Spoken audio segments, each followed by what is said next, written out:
Ilang student leaders naman at kanilang mentors ang nagsama-sama sa Future Change Makers Summit Philippines 2024. Narito ang report.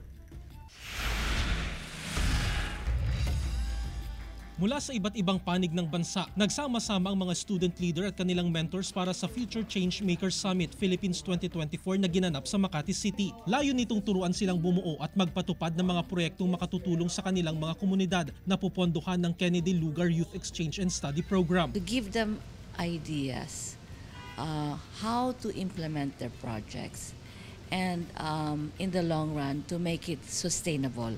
Hopefully,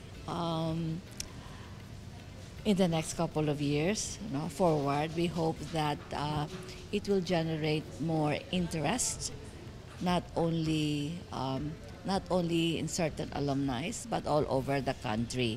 At dahil mahalaga ang pagsasama-sama at pagkakaunawaan sa pagpapatupad ng isang proyekto, tinalakay ni GMA Network Senior Vice President and Head for Integrated News, Regional TV and Synergy Oliver Victor B. Amoroso ang mga pamamaraan ng network para maging inclusive pagdating sa storytelling sa panahon ng digital technology at ang kahalagahan nito. Kami po sa GMA Integrated News, inclusivity is not just a buzzword, no? It is a core value that influences our day-to-day operations. We strive to recognize and represent the diverse tapestry of voices, experiences, and perspectives within our communities. Inclusive storytelling allows our news teams to reach wider audiences. Mas malawak po. By embracing a variety of perspectives, we foster trust and enrich public discourse. Game changers in this digital age, where information can spread at unprecedented speeds, credible and inclusive journalism becomes even more vital. Ayon kay Amoroso, mahalaga ang pagbibigay boses sa local news. It is imperative that stories from communities like mine, like yours, are told. Our regional arm, GMA Regional TV, plays an instrumental role in this mission.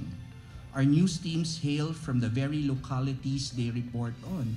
These regional narratives are not confined to local broadcast.